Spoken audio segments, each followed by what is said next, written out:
Good morning, good afternoon, good evening. Greetings to you in the name of Christ, wherever you are, my dear brother and sister. காலை வணக்கம், மதிய வணக்கம், மாலை வணக்கம் எனக்கு அன்பான சகோதரரே சகோதரியே. நீங்கள் எங்கிருந்தாலும் கிறிஸ்துவின் நாமத்தில் உங்களுக்கு என் வாழ்த்துக்கள். I am R.C. Joseph Sagayaraj, the preacher at the Church of Christ in Amali Nagar in Dindigul of Tamil Nadu at India. நான் ஆர்சி ஜோசப் சகாயராஜ், இந்தியாவின் தமிழ்நாட்டில் திண்டுக்கல் அமளி நகரில் உள்ள கிறிஸ்துவின் சபையில் ஊழியராக இருக்கிறேன். In this 60th week of Bible study under Rooted in His Word program, let us examine the history of Abraham's covenant with Abimelech of a Philistine king in 2054 BC. Verses covered are Genesis 21, 22 to 34 verses. இந்த 60வது வாரத்திற்கான அவருடைய வார்த்தையில் வேரூன்றுதல் என்ற தலைப்பிலான நமது வேதாகம படிப்பில் கிமு 2054 ஆண்டில் ஆபிரகாம் பிலிஸ்திய ராஜாவாகிய அபிமெலேக்குடன் உடன்படிக்கை செய்து கொண்டது பற்றிய வரலாற்றை ஆராய்வோம். இன்றைக்கு நாம் பார்த்து முடிக்கக்கூடிய வேதவசன பகுதி ஆதியாகமம் 21ஆம் அத்தியாயம் 22 34 வரை உள்ள வசனங்கள். In this chapter, we come to the fourth subsection of this chapter, a covenant with Abimelech, 22 to 34. இந்த அத்தியாயத்தில் நாம் இப்பொழுது 4வது உட்பிரிவுக்கு வருகின்றோம். அபிமெலேக்குடன் ஒரு உடன்படிக்கை ஏற்படுத்துதல். வசனங்கள் 22 34 வரை. அதில் முதல் 3 வசனங்களை முதலில் வாசிப்போம். 22 to 24 வசனங்களை வாசிப்போம். And it came to pass at that time that Abimelech and Phicol, the commander of his army, spoke to Abraham, saying, God is with you in all that you do. 22வது வசனம். அக்காலத்தில் அபிமெலேக்கும் அவன் சேனாதிபதியாகிய பிகோலும் ஆபிரகாமை நோக்கி, நீ செய்கிற காரியங்கள் எல்லாவற்றிலும் தேவன் உன்னுடனே இருக்கிறார். Now therefore swear to me by God that you will not deal falsely with me, with my offspring, or with my posterity, but that according to the kindness that I have done to you, you will do to me, to the land in which you have dwelt. 23ஆம் வசனம். ஆகையால் நீ எனக்காவது என் குமாரனுக்காவது என் பேரனுக்காவது வஞ்சனை செய்யாமல் நான் உனக்கு செய்த தயவின்படியே நீ எனக்கும் நீ தங்கியிருக்கிற அந்த தேசத்திற்கும் தயவு செய்வேன் என்று இங்கே தேவன் பேரில் எனக்கு ஆணையிட்டு கொடு என்றான். 24th verse. And Abraham said, I will swear. 24ஆம் வசனம். அதுக்கு ஆபிரகாம், நான் ஆணையிட்டு கொடுக்கிறேன் என்றார். Genesis 21 to 22 to 24 verses describes a non-aggression pact proposed by King Abimelech in Gerar and his army commander Phicol, because they recognized that God's blessing and presence were clearly with Abraham. ஆதியாகமம் 21ஆம் அதிகாரம் 22 to 24 வசனங்களில் கேராரின் அரசனான அபிமெலேக்கும் அவனுடைய இராணுவ தளபதியான பிகோலும் முன்மொழிந்த ஒரு ஆக்கிரமிப்பு செய்யாத உடன்படிக்கையை விவரிக்கிறது. ஏனெனில் தேவனுடைய ஆசீர்வாதமும் பிரசன்னமும் ஆபிரகாமுடன் தெளிவாக இருந்தது என்பதை அவர்கள் உணர்ந்திருந்தார்கள். Before going into the details of the covenant between Abimelech and Abraham, let us see some details about Abimelech, the king of Gerar. அபிமெலேக்கும் ஆபிரகாமுக்கும் இடையிலான உடன்படிக்கையின் விவரங்களுக்குள் செல்வதற்கு முன்பாக கேராரின் அரசனான அபிமெலேக்கை பற்றிய சில விவரங்களை பார்ப்போம்.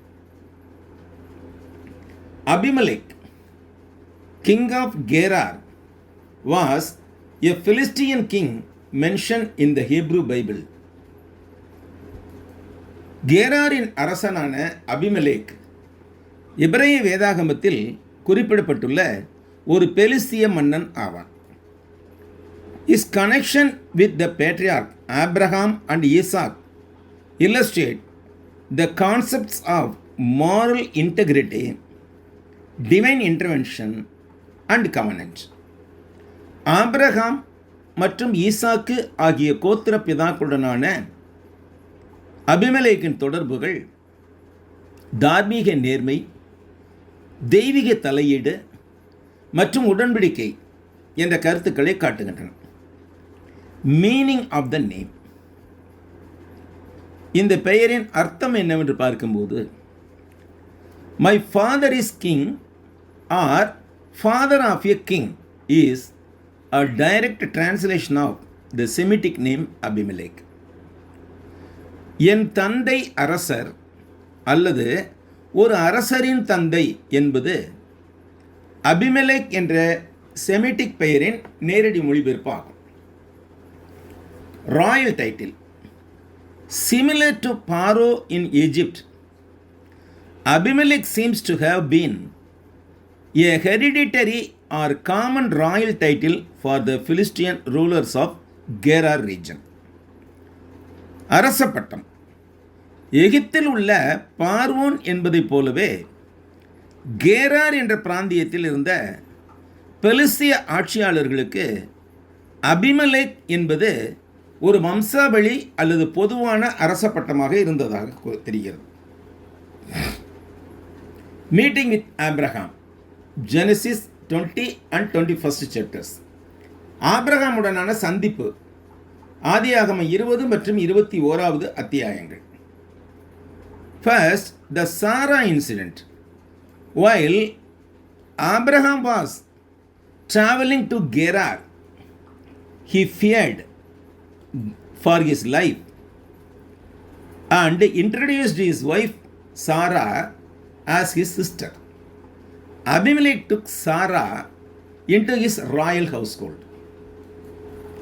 சாராளின் சம்பவம், ஆபிரகாம் கேராருக்கு பயணம் செய்தபோது தன் உயிருக்கு அஞ்சி தன் மனைவி சாராளை தன் சகோதரி என்று அறிமுகப்படுத்தினார். அபிமெலேக் சாராளை தனது அரச அந்தப்புரத்தில் சேர்த்துக் கொண்டார்.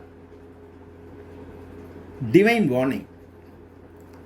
God appeared to Abimelech in a dream one night and told him that he would die for taking a married woman. தெய்வீக எச்சரிக்கை. ஒரு திருமணமான பெண்ணை கவர்ந்து கொண்டதற்காக அபிமெலேக் மரணத்தை சந்திக்க நேரிடும் என்று தேவன் ஒரு இரவு கனவில் அபிமெலேக்குக்கு தோன்றி கூறிட்டார். Innocence and redemption. Abimelech argued that he was innocent, pointing out that Abraham had said that Sarah and himself were siblings. குற்றமற்ற தன்மையும் மீட்பும். ஆபிரகாமும் சாராளும் தாங்கள் உடன்பிறப்புகள் என்று கூறியதை சுட்டிக்காட்டி அபிமெலேக் தான் குற்றம் அறியாதவன், குற்றம் செய்யாதவன் என்று வாதிட்டான். God accepted the king's moral integrity and prevented him from touching Sarah. தேவன் ராஜாவின் ஒழுக்க நேர்மையை பார்த்து ஏற்றுக்கொண்டு அவன் சாராளை தொடாதபடிக்கு அவனை தடுத்தார். Abimelech immediately returned Sarah to Abraham and also gifted him with livestock, silver and land and accepted Abraham's prayer for healing. Abimelech உடனடியாக சாராளை திருப்பி கொடுத்து ஆபிரகாமுக்கு கால்நடைகள், வெள்ளி மற்றும் நிலத்தை பரிசளித்து ஆபிரகாமின் குணப்படுத்தும் ஜெபத்தையும் ஏற்றுக்கொண்டார். The well covenant, கிணற்று உடன்படிக்கை. Later, Abimelech and his commander Pichol made a formal peace treaty and covenant of oath with Abraham regarding a disputed well of water in Beersheba. கிணற்றுக்கான உடன்படிக்கை. பின்னர் அபிமெலேக்கும் அவனது தளபதி பிக்கோலும் பெயர்சபாவில் சர்ச்சைக்குரிய ஒரு தண்ணீர் கிணறு தொடர்பாக ஆபிரகாமுடன் ஒரு முறையான சமாதான உடன்படிக்கையையும் சத்திய உடன்படிக்கையும் செய்து கொண்டார்கள். Key details about this passage. இந்த வசன பகுதியின் முக்கிய விவரங்கள். First, identification. முதலாவது, அடையாளம் காணுதல். Abimelech told Abraham that God was with him in all he did. Abimelech ஆபிரகாமிடம், நீ செய்கிற எல்லாவற்றிலும் தேவன் உன்னுடன் இருக்கிறார் என்று கூறினான். Abraham had grown wealthy, influential and deeply blessed. Abraham செல்வந்தராகவும் செல்வாக்கு மிக்கவராகவும் ஆழ்ந்த ஆசீர்வாதம் பெற்றவராகவும் வளர்ந்திருந்தார். So Abimelech, king of Gerar, sought peace, security and peaceful coexistence with Abraham. எனவே கேராரின் அரசன் அபிமெலேக்கு ஆபிரகாமுடன் சமாதானத்தையும் பாதுகாப்பையும் அமைதியான சகவாழ்வையும் நாடினான். ரெக்வெஸ்ட், வேண்டுகோள். Abimelech asked Abraham to swear by God that he would deal honestly and faithfully with him, his descendants, and his descendants after him in return for the kindness he had shown Abraham earlier. அபிமெலேக்கு முன்பு ஆபிரகாமிடம் காண்பித்த கருணையை பிரதிபலிக்கும் வகையில் அவர், யார், Abraham, தம்முடனும், அதாவது அபிமெலேக்குடனும், தனது சந்ததியினருடனும் தனது வழித்தோன்றல்களுடனும் நேர்மையாகவும் உண்மையாகவும் நடந்து கொள்வதாக தேவன் பேரில் ஆணையிடுமாறு அபிமெலேக் ஆபிரகாமிடம் கேட்டார். ரெஸ்பான்ஸ். அதற்கு பதில் என்ன செய்தார் Abraham? Abraham immediately agreed, saying I swear. Abraham உடனடியாக நான் ஆணையிடுகிறேன் என்று சொல்லி ஒப்புக்கொண்டார். This led to a formal agreement and later to the resolution of the dispute over a well water. இது ஒரு முறையான உடன்படிக்கைக்கும் பின்னர் ஒரு தண்ணீர் கிணறு தொடர்பான தகராறை தீர்ப்பதற்கும் வழிவகுத்தது. Now we come to the verses 25 and 26.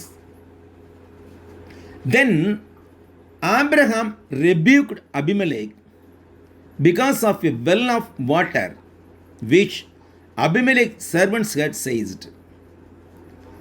ஆனாலும் அபிமெலேக்குடைய வேலைக்காரர் கைவசப்படுத்தி கொண்ட துறவின் நிமித்தம் ஆபிரகாம் அபிமெலேக்கை கடிந்து கொண்டான். 26th verse. And Abimelech said, I do not know who has done this thing. You did not tell me, nor had I heard of it until today. 26வது வசனம். அதற்கு அபிமெலேக்கு, இந்த காரியங்களை செய்தவன் இன்னான் என்று எனக்கு தெரியாது, நீயும் எனக்கு அறிவிக்கவில்லை. இன்று நான் அதை கேட்டதை அன்றி இதற்கு முன் அதை நான் கேள்விப்பட்டதே இல்லை என்றான். In Genesis 21, 25 to 26 verses, Abraham asked King Abimelech about a well water that the king's servant had violently seized. ஆதியாகமம் 21, 25, 26 ராஜாவின் ஊழியர்கள் பலவந்தமாக பறித்து கொண்ட ஒரு தண்ணீர் கிணற்றை பற்றி ஆபிரகாம் அரசர் அபிமெலேக்கிடம் கேட்டார். Abimelech replied that he had no prior knowledge of the incident. அதற்கு அபிமெலேக்கு அந்த சம்பவம் பற்றி தனக்கு முன்பே எதுவும் தெரியாது என்று பதிலளித்தார்.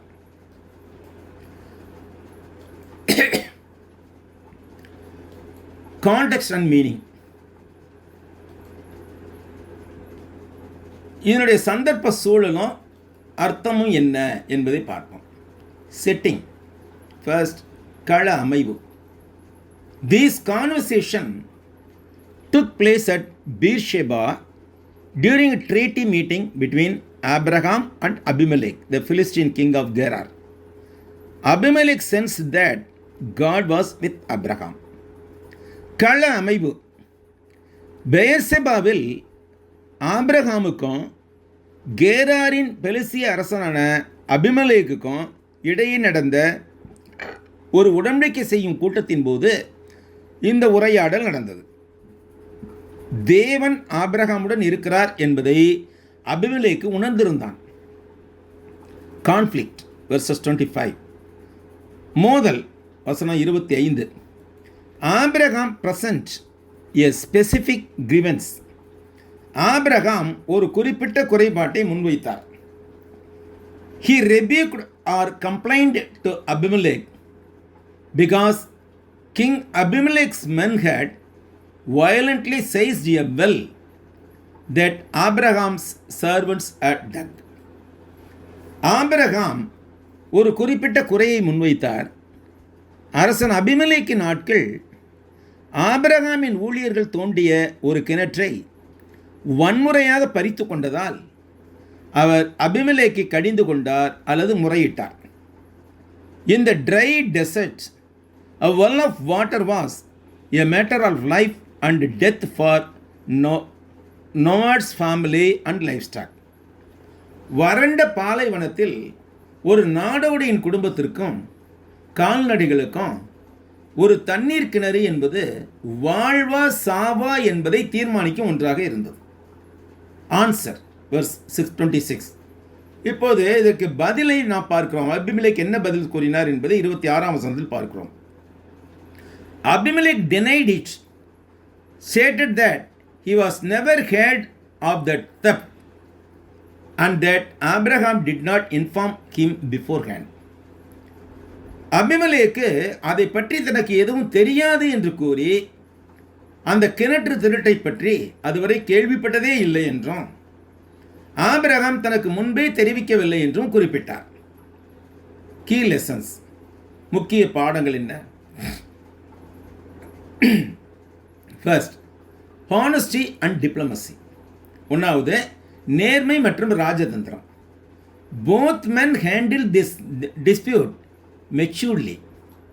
இருவருமே இந்த சர்ச்சையை முதிர்ச்சியான மனப்பக்குவத்துடன் கையாண்டார்கள். Abraham spoke directly, not harbouring a secret grudge. Abraham ரகசியமாக இருதயத்துக்குள் மனக்கசப்பை வளர்த்து கொள்ளாமல் நேரடியாக பேசினார். And Abimelech did not justify his servants' wrongdoings even after learning of their wrongdoings. மேலும் அபிமெலேக்கு தன் ஊழியரின் தவறான செயல்களை பற்றி அறிந்த பிறகும் அவர்கள் செய்ததை நியாயப்படுத்தவில்லை. Protecting rights. செகண்ட், இரண்டாவது, உரிமைகளை பாதுகாத்தல். Water rights were essential to a peaceful settlement. அமைதியான தீர்வுக்கு தண்ணீர் மீதான உரிமைகள் முக்கியமானவைகளாக இருந்தன. This conversation immediately led to a formal agreement and oath taking at the well of Beersheba. இந்த உரையாடல் உடனடியாக பெயர்சபா கிணற்றின் மேட்டின் மீது ஒரு முறையான உடன்படிக்கைக்கும் சத்திய பிரமாணம் செய்வதற்கும் வழிவகுத்தது. Now we come to the 27th to 30th verses. First, let us read the verses.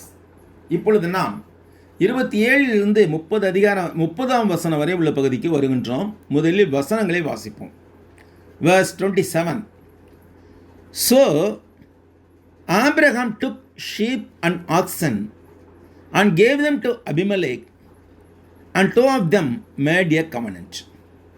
27 வசனம். அப்பொழுது ஆபிரகாம் ஆடு மாடுகளை கொண்டு வந்து அபிமெலேக்குக்கு கொடுத்தான். அவர்கள் இருவரும் உடன்படிக்கை பண்ணி கொண்டார்கள். 28th verse. And Abraham set 7 ewe lambs of the flock by themselves. 28ஆம் வசனம். ஆபிரகாம் 7 பெண்ணாட்டு குட்டிகளை தனியே நிறுத்தினான். 29th verse. Then Abimelech asked Abraham, what is the meaning of these 7 ewes lambs which you have set by themselves? அப்பொழுது அபிமெலேக்கு ஆபிரகாமை நோக்கி, நீ தனியே நிறுத்தின இந்த 7 பெண்ணாட்டு குட்டிகள் என்னத்திற்கு என்று கேட்டான். And he said, 30th verse. And he said, you will take these 7 ewe lambs from my hand, that they may be my witness that I have dug this well. 30வது வசனம். அதற்கு அவன், யாரு? அபிரகாம், நான் இந்த துறவு தோண்டினதை குறித்து நீர் சாட்சியாக இந்த 7 பெண்ணாட்டு குட்டிகளை என் கையில் வாங்கிக் கொள்ள வேண்டும் என்றான்.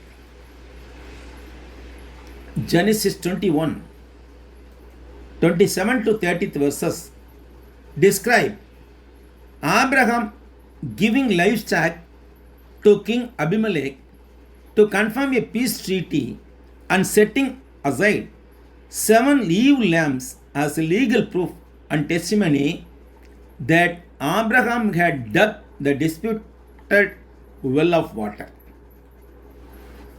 ஆதியாகமம் 21, 27 to 30 வசனங்களில் ஒரு சமாதான உடன்படிக்கையை உறுதி செய்வதற்காக ஆபிரகாம் அரசன் அபிமெலேக்குக்கு கால்நடைகளை கொடுத்ததையும், சர்ச்சைக்குரிய தண்ணீர் கிணற்றை ஆபிரகாம் தான் தோண்டினார் என்பதற்கு சட்டப்பூர்வமான சான்றாகவும் சாட்சியாகவும் 7 பெண் செம்மறியாட்டு குட்டிகளை தனியாக பிரித்து வைத்ததையும் விவரிக்கிறது. Background of the treaty. இந்த உடன்படிக்கையின் பின்னணி என்ன என்று பார்க்கும்போது, ஃபர்ஸ்ட் ட்ரீட்டி, முதலாவது உடன்படிக்கை என்ன என்பதை பார்க்கின்றோம். Abraham and Abimelech, king of Gerar, met to formalize a peaceful relationship.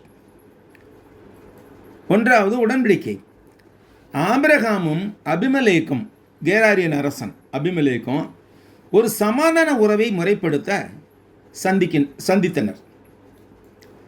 Abraham gave Abimelech sheep and cattle to establish a mutual agreement. ஒரு பரஸ்பர உடன்படிக்கையை ஏற்படுத்துவதற்காக ஆபிரகாம் அபிமெலேக்குக்கு ஆடுகளையும் காளைகளையும் கொடுத்தார். Next, water dispute. அடுத்ததாக தண்ணீருக்கான தகராறு. In the arid deserts, having a well of water meant preserving life and land resources. வறண்ட பாலைவனத்தில் ஒரு தண்ணீர் கிணற்றை வைத்திருப்பது என்பது உயிர் மற்றும் நில வளங்களை காத்து வைத்திருப்பதாகும். Abimelech's servants had previously taken possession of a well by force. அபிமெலேக்கின் ஊழியக்காரர்கள் இதற்கு முன்பு ஆபிரகாமின் ஒரு கிணற்றை வன்முறையாக கைப்பற்றியிருந்தனர். Abraham complained to the king about it. அதை பற்றி ஆபிரகாம் அரசனிடம் முறையிட்டார். The meaning of 7 ewe lambs. 7 செம்மறியாட்டு குட்டிகளின் பொருள் என்ன? A separate offering. தனி காணிக்கை. ஆபிரகாம் 7 பெண் செம்மறி ஆட்டுக்குட்டிகளை தனியாக பிரித்து வைத்தார். இது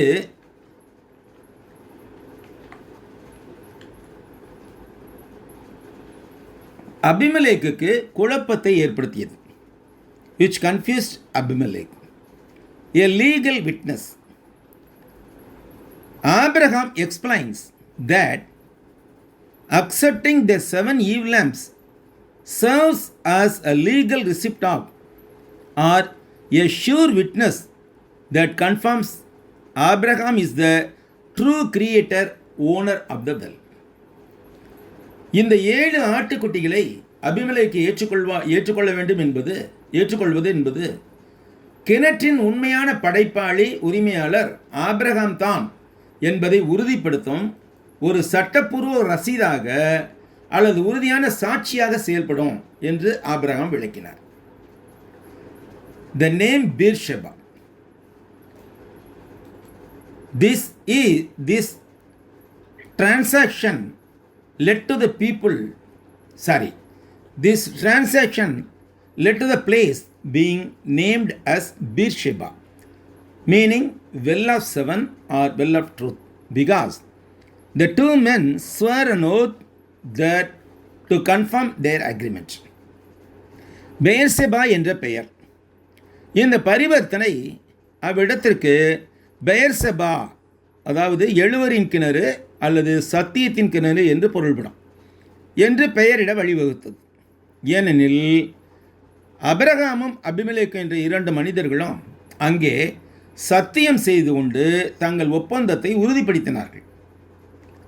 Now we come to the 31st and 32 verses. Let us read the verses first. இப்பொழுது நாம் 31 மற்றும் 32 வசனங்களுக்கு வருகிறோம். முதலில் வசனங்களை வாசிப்போம்.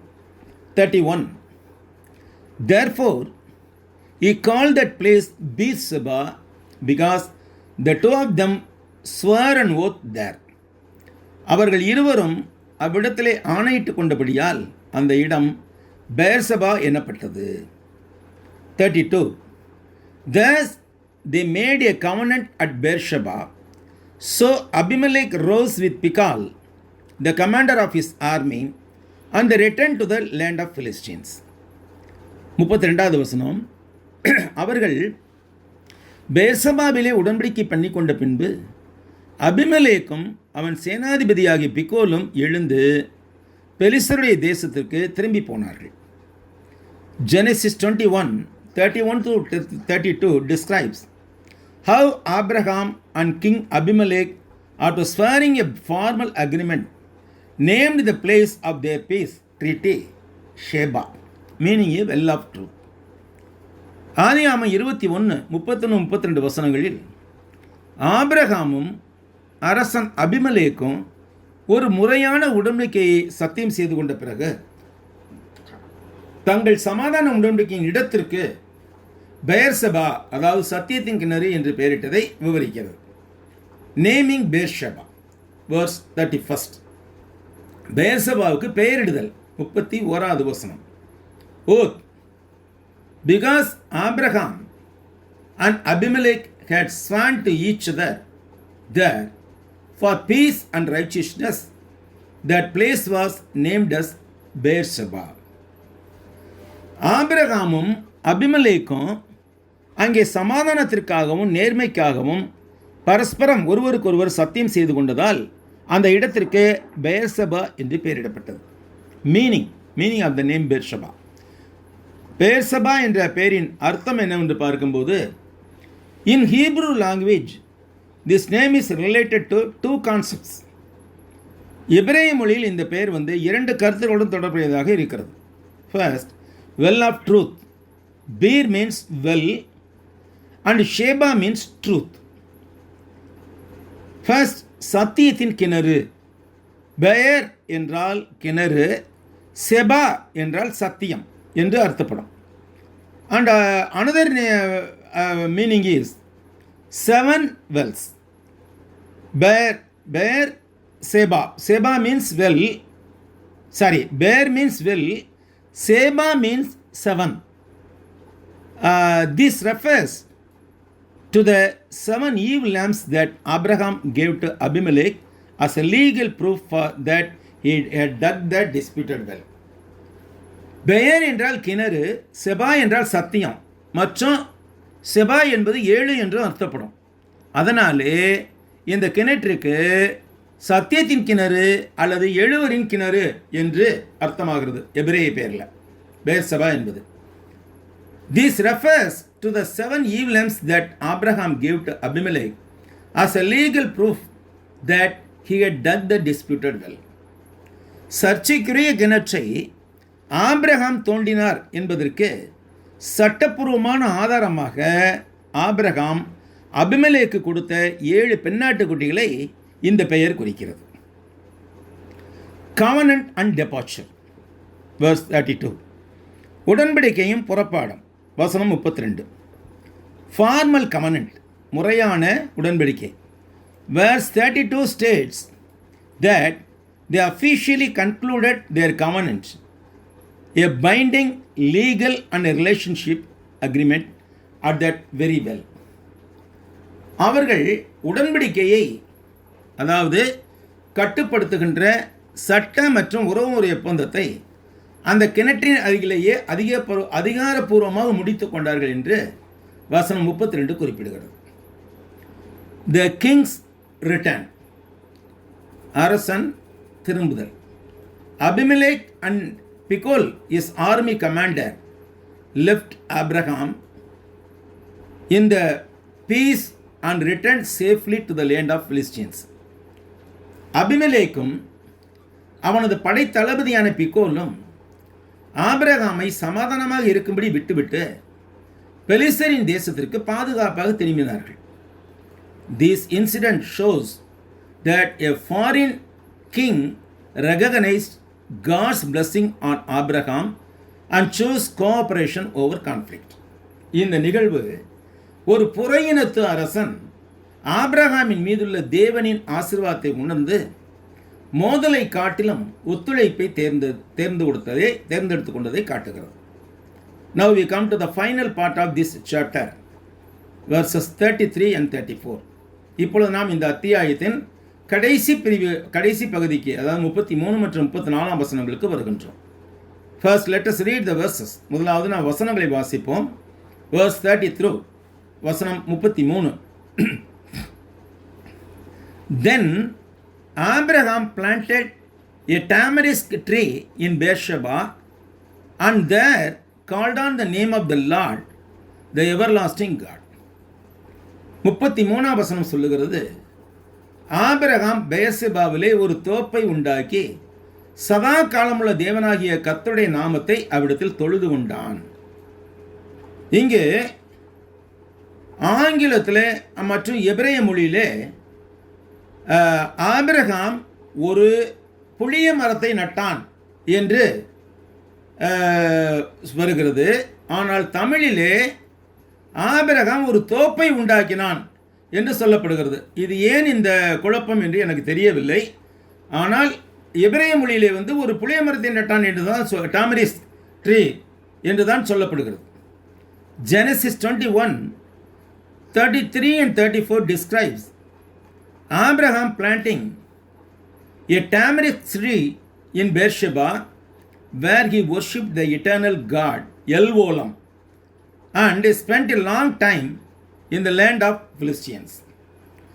ஆதியாகமம் 21:33-34 வசனங்களிலே ஆபிரகாம் பெயர்செபாவில் ஒரு தோப்பை உண்டாக்கியதையும் அங்கு அவர் எல்-ஓலம் என்று அழைக்கப்படும் நித்திய தேவனை வழிபட்டதையும் பெலிஸ்தரின் தேசத்தில் நீண்ட காலம் தங்கியிருந்ததையும் விவரிக்கிறது.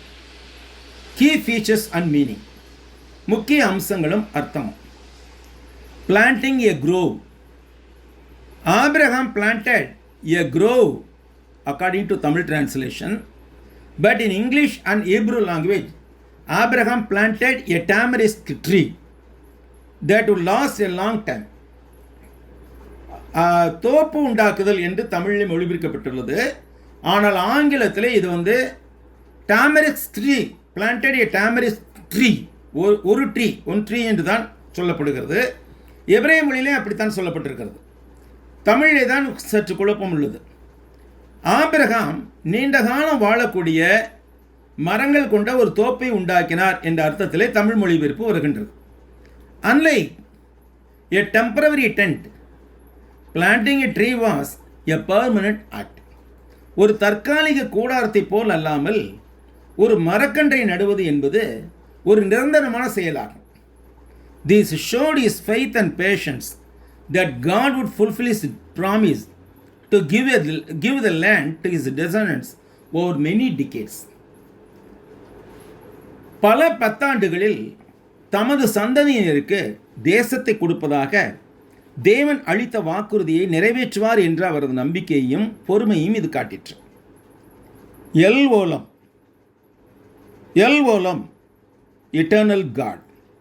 எல்வோலம் என்றால் நித்திய தேவன் என்று அர்த்தம். எல் என்றால் தேவன், ஏல். ஓலம் என்றால் நித்தியத்திற்கும் சதாகாலமும் என்று சொல்லி அர்த்தம். In verse 33, Abraham called the Lord by the name Elvolam, which means the everlasting God or the eternal God. வசனம் 33இல் ஆபிரகாம் கர்த்தரின் நாமத்தை எல்வோலம் என்று அழைத்தார். அதன் பொருள் சதா காலமும் உள்ள தேவன் அல்லது நித்தியமான தேவன் என்பதாகும்.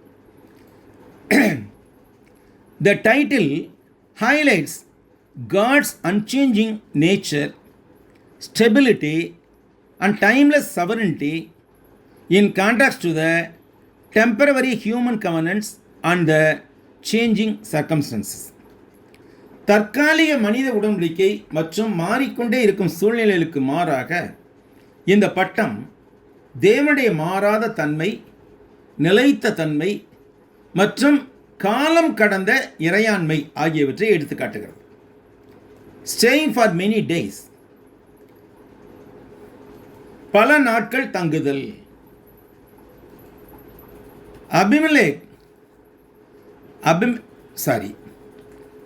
Verse 34 indicates that following the agreement made with Abimelech, Abraham lived as a stranger, sojourner in that area for a long time, maintaining his quiet presence and intense worship for God. பல நாட்கள் தங்குதல். Abraham அபிமெலேக்குடன் செய்து கொண்ட உடன்படிக்கையை தொடர்ந்து அந்த பகுதியில் நீண்ட காலம் அந்நியனாக, அதாவது பரதேசியாக தங்கியிருந்து வாழ்ந்து தனது அமைதியான பிரசன்னத்தையும் தேவனை தீவிரமாக வழிபடுவதையும் பராமரித்தார் என்று வசனம் 34 குறிப்பிடுகிறது. Genesis 21:22 to 34. That means the verses we studied in this Bible study up to now. Totally 22 to 34 verses teach us to pursue peaceful relationships, handle conflicts honestly, and trust God as our ultimate provider in our daily lives. இன்றைக்கு நாம் படித்த இந்த ஆதியாகமம் 21ஆம் அதிகாரம் 22 முதல் 34 வசனங்கள் நமக்கு சமாதானமான உறவுகளை தொடரவும், முரண்பாடுகளை நேர்மையுடன் கையாளவும், அன்றாட வாழ்வில் தேவனை நமது பராமரிப்பாளராக நம்பவும் கற்பிக்கிறது. These are the 3 important lessons. There are 5 important lessons in this study. Let us see one by one. இந்த வசன பகுதியில், இன்றைக்கு நாம் படித்த வசன பகுதியில் நமக்கு 5 முக்கியமான வாழ்க்கை பாடங்கள் உள்ளன. அவை ஒன்றின் பின் ஒன்றாக பார்ப்போம். First, honesty and the value of money. When King Abimelech, honesty, the value of honesty and integrity. When King Abimelech approached Abraham for a peace treaty, Abraham openly mentioned a wrong that had taken away the well-being of his servants. நேர்மை மற்றும் நாணயத்தின் மதிப்பு. அரசன் அபிமெலேக்கு சமாதான உடன்படிக்கைக்காக ஆபிரகாமை அணுகிய போது Abraham தனது ஊழியர்களின் நல்வாழ்வு பறிக்கப்பட்ட ஒரு தவறை வெளிப்படையாக குறிப்பிட்டார். இவ்வாறு dealing with issues openly and honestly in this way creates a trustworthy foundation for relationship. இவ்வாறு பிரச்சனைகளை வெளிப்படையாகவும் உண்மையாகவும் கையாளுவது என்பது உறவுகளுக்கு ஒரு நம்பகமான அடித்தளத்தை உருவாக்கும். Second, striving for peace. 2வது பாடம், சமாதானத்திற்காக பாடுபடுதல். Abraham actively seeks peace with his neighbours. Abraham தனது அயலாருடன் சமாதானத்தை தீவிரமாக நாடினார். This passage shows that believers should live in peace and work toward reconciliation whenever possible. இந்த பகுதியானது விசுவாசிகள் சமாதானமாக வாழ வேண்டும் என்றும் முடிந்த போதெல்லாம் நல்லிணக்கத்தை நோக்கி உழைக்க வேண்டும் என்றும் நமக்கு வலியுறுத்துகிறது. The Bible also teaches that to be peaceable with all people. யாவரோடும் சமாதானமாயிருங்கள் என்றே வேதாகமும் நமக்கு போதிக்கிறது. Knowing God's providence. மூணாவது பாடம், தேவனின் பராமரிப்பை அறிதல். Even in ordinary routine interactions such as obtaining water rights and resolving land disputes, God is the one who establishes stability and provides for our physical needs. We must trust God even for small things, little things. தேவனின் பராமரிப்பை அறிதல் என்பது மூன்றாவது பாடமாக இருக்கிறது. தண்ணீர் உரிமைகளை பெறுவது மற்றும் நிலத்தகராறுகளை தீர்ப்பது போன்ற சாதாரணமான வழக்கமான தொடர்புகளில் கூட சிறத்தன்மையை நிலைநாட்டி நம்முடைய உலக தேவைகளை வழங்குபவர் தேவனே. எனவே சிறிய விஷயங்களுக்கு கூட தேவனை நம்பிக்க வேண்டும் என்ற பாடத்தை இது போதிக்கிறது. Fourth lesson, acknowledging God's presence. நான்காவது பாடம், தேவனின் பிரசன்னத்தை ஏற்றுக்கொள்ளுதல். Abimelech and his general Pichal told Abraham that God is with him all he does. அபிமெலேக்கும் அவனது தளபதி பிகோல் என்பவனும் ஆபிரகாமிடம் நீ செய்கிற எல்லாவற்றிலும் தேவன் உம்முடனே இருக்கிறார் என்று கூறினார்கள். They said this after observing Abraham's life. அவர்கள் ஆபிரகாமின் வாழ்வை நன்கு கவனித்து பின்புதான் இதை கூறினார்கள். Our daily behavior should reflect our faith so clearly that outsiders will recognize God's hand in our lives. நமது அன்றாட நடத்தை நமது விசுவாசத்தை மிக தெளிவாக பிரதிபலிக்க வேண்டும். அப்போதுதான் புறம்பானவர்களும் கூட நமது வாழ்வில் தேவனின் கரம் இருப்பதை அடையாளம் கண்டு கொள்வார்கள். Fifth lesson, worshipping the eternal God. ஐந்தாவது பாடம், நித்திய தேவனை ஆராதித்தல். Abraham plants a tree and calls the name of the Lord El Olam, the eternal God. நித்திய தேவனை ஆராதித்தல். ஆபிரகாம் ஒரு மரத்தை நட்டு கர்த்தரின் நாமத்தை எல் ஓலம், நித்திய தேவன், சதாகாலம் இருக்கின்ற தேவன் என்று அழைத்தார். This reminds us to focus our gratitude on God's unfailing faithfulness.